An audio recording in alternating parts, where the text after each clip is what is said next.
साथियों, धर्म देश के लिए सबसे भयंकर विषय है। सदियों की गुलामी के बाद 1947 में हमारे देश को आज़ादी मिली और हम अन्य स्वतंत्र राष्ट्रों की भांति स्वयं अपने भविष्य का निर्माण करने लायक बन गए। लेकिन क्या गत 70-72 वर्षों में हमने सचमुच उन्नति की ओर कदम बढ़ाया है? आज़ादी से पहले तक तो हम अंग्रेज़ों को अपनी उन्नति में बाधक बताकर अपनी जिम्मेदारी से मुक्त हो जाते थे, लेकिन आज़ाद हो जाने के बाद हमारा यह बहाना चल नहीं सकता। हमने अपनी जिम्मेदारी को कहाँ तक सही ढंग से निभाया, आइए इस पर विचार करें। हमारा देश धर्मप्राण देश कहा जाता है। दूसरे शब्दों में इसका अर्थ यह हुआ कि हम धर्म और रूढ़ियों के दास ही नहीं, दासानुदास हैं। हमारे यहाँ तो जितना अधिक ढोंगी और पाखंडी होता है, वह उतना ही अधिक सिद्ध महात्मा समझा जाता है। धर्म रूपी दीमक ने हमारे समाज को इतना खोखला कर दिया है कि धर्म के नाम पर लोग नीच से नीच काम करने में हिचकते नहीं। इसीलिए तो आज़ाद होते ही हमने जो पहला काम किया वह था अपने देश की दास्ता की जंजीरों से मुक्ति दिलाने वाले कि धर्म के नाम पर हत्या करने का। स्वतंत्रता प्राप्त के बाद उन्नति की ओर शायद यही हमारा पहला कदम था। धर्म ने संसार में कितना खून खराबा किया और उसकी आड़ में कैसे कैसे पाशविक अत्याचार हुए, इसका कोई हिसाब नहीं। लेकिन यदि हम इतिहास के उन पृष्ठों को छोड़ भी दें और अपने देश में हुए हाल के अत्याचारों को लें जो आए दिन धर्मांधता के कारण होते रहे हैं, तो हमारा सिर लज्जा से नीचे झुक जाता है।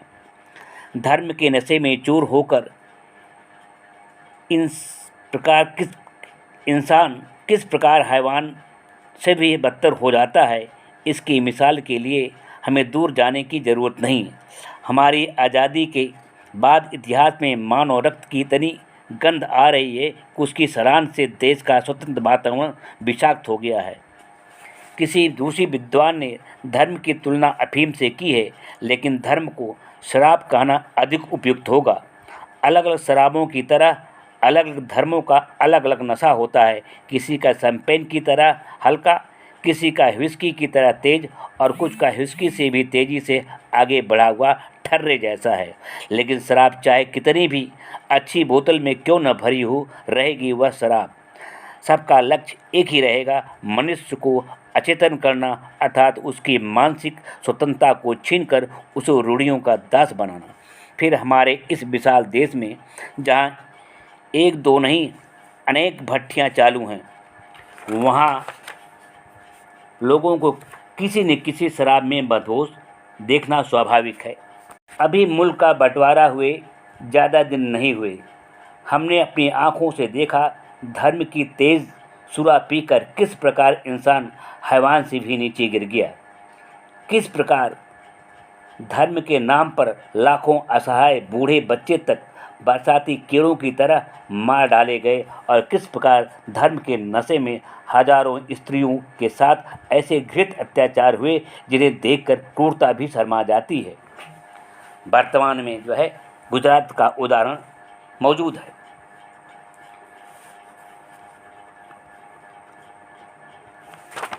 यही नहीं, एक धर्मांध हिंदू ने तो महात्मा गांधी की हत्या करके अपने धर्म की रक्षा बड़े मौके से कर ली, नहीं तो चारों वेदों और पुराणों की महत्ता की लुप्त हो गई होती।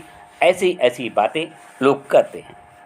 जिस प्रकार अंग्रेज़ों के ज़माने में उनके प्रशंसक लोग रेल, तार और स्कूलों आदि को दिखाकर देश की उन्नति का ढिढोरा पीटते थे, उसी प्रकार आज भी नहरों, बांधों, पुलों, सड़कों आदि को दिखाकर हमारी प्रगति का ढिढोरा पीटा जा रहा है।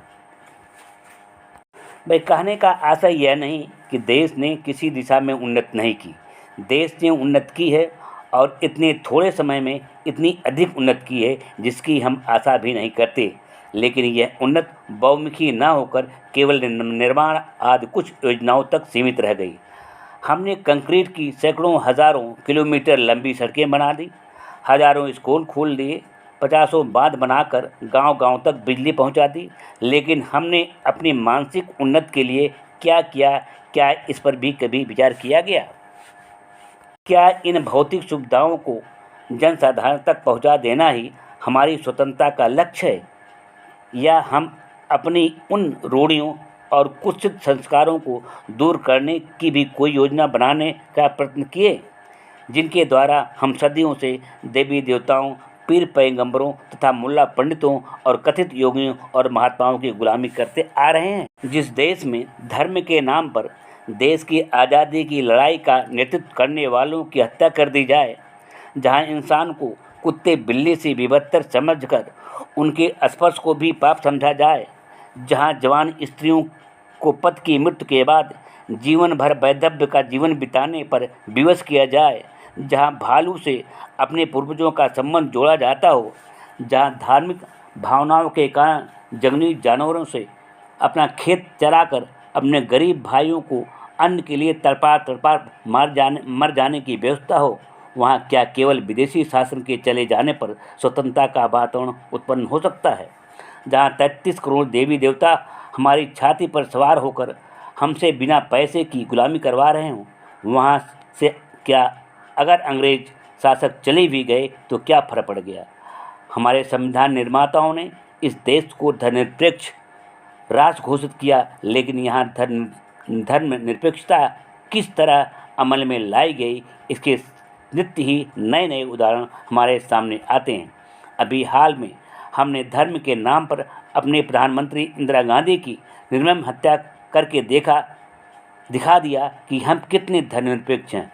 आज हम देखते हैं कि हमारे यहाँ तो बांध बनते हैं और उनका उद्घाटन तक बिना पूजा पाठ के नहीं होता है। नई योजनाएं बिना मुहूर्त निकाले शुरू नहीं की जाती हैं, तो ऐसा कौन आँख का अंधा होगा जिस पर यह स्पष्ट न हो जाता हो कि धर्मनिरपेक्षता का यह ढोंग केवल कागज पर ही है। बात तो यह है कि हम राजनीतिक दास्ता से तो अवश्य मुक्त हो गए, लेकिन धार्मिक दास्ता और रूढ़वादी परंपराएं हमें अपने जंजीरों में आज भी जकड़ी। जब तक हम अपनी पुरानी रूढ़ियों तथा धार्मिक दास्ता को अपनी संस्कृति समझकर मानसिक गुलामी का भार ढोते रहेंगे, तब तक हमें आर्थिक गुलामी से मुक्त होकर भी गुलाम ही बने रहेंगे। हमारा समाज आज अवगुणों की खान बन गया है। इसे अंधविश्वास, संकीर्णता, हठधर्मी, पोंगापंथ, पूर्वाग्रहों के अलावा धर्म और ईश्वर ने ऐसा दूषित कर दिया है कि वह स्वतंत्र मानव के रहने योग्य नहीं रहा। जहाँ पत्थर को देवता, पशु को अपना पूर्वज, इंसान को पशु से भी बदतर समझा जाता हो, जहाँ स्त्रियों के जीवन पर्यंत सतीत्व और पति सेवा का पाठ पढ़ाकर गुलाम बनाए रखने का व्यापार चलता हो, जहाँ अन्न के एक एक दाने के लिए तड़प तड़प कर जान देने वालों की और ध्यान न देकर न जाने कितने अन्न हवन कुंड में फूंक दिया जाता हो, जहाँ पढ़ लिख कर भी मनुष्य एक कल्पित ईश्वर के आगे नाक रगड़कर भीख मांगता हो, वहाँ मानसिक स्वतंत्रता की कल्पना करना ही फिजूल है।